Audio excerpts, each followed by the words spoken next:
In today's video, we're going to be looking at the Logitech G923. Now, what I have here is the one for the Xbox. You can also end up getting this, the one designed for the PlayStation 5. Now, both of those models will work on the computer as well.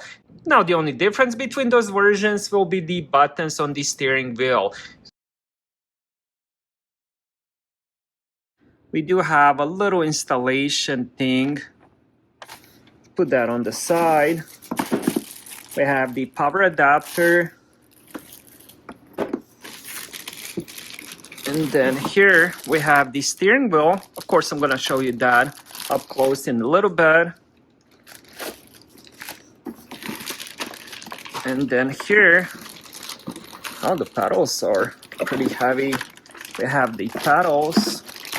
All right, before I connect it, let's go over both of these items. Now, this is made of plastic. Now, the pedals themselves are made from the metal. There's actual screws on the back where you can adjust the positioning of the pedals. If you want to lower them a little bit, you can do that. Now, installation feels pretty good just by touching it. I can't even end up moving the brake. So the brake itself is very stiff. And then we do have, I believe, dual clutch there. It did end up getting additional shifter, which I'm going to be installing as well. But today I just want to concentrate on this because a lot of people are just going to end up getting this because it does have these shifters on the back of this.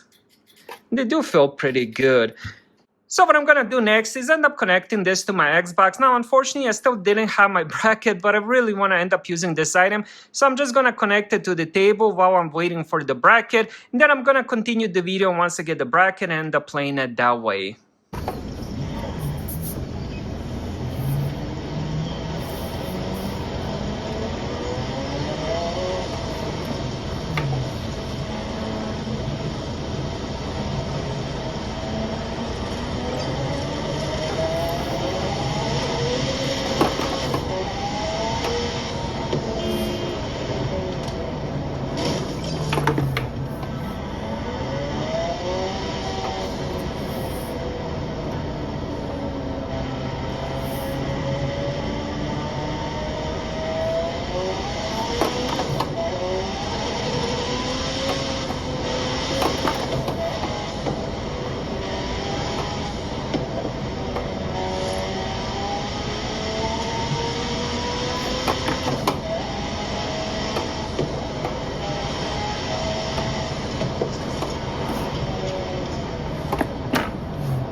Alright, so I ended up using this wheel for the past week. I decided to end up using this on my desk, and then I also did end up getting the steering wheel stand.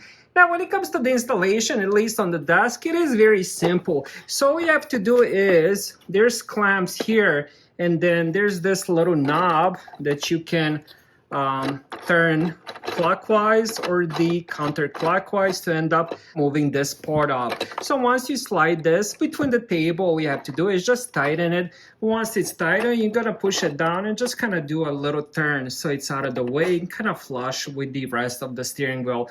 Now, you can also end up installing this on the stand. You do get two little spots to end up screwing this in. So that's what I ended up doing, and I do like it better on the steering wheel stand. Now, when it comes to the true force, I actually had to lower that in these settings. So I was playing Forza 5, and the moment you end up going off the road on the dirt, it just ends up spinning the wheel like crazy. It's kind of hard to get the control of it. Now, if you're a true racer, that's what you want. But if you're just a beginner, I definitely recommend maybe lowering those settings, at least in the beginning, till you get used to the racing. Now with this, you don't even need a controller. I can literally end up turning on the Xbox, getting to the Forza 5 game, playing it without ever using the controller. Now the shifter in here works fine, but I do like driving manual cars, so I definitely prefer going with the regular shifter. My overall first impression is very positive. I love the design of it. I also love the materials. It is made of leather and it feels really good. Even if you drive 2, 3, 4 hours per day, I don't feel any kind of pain in my hands.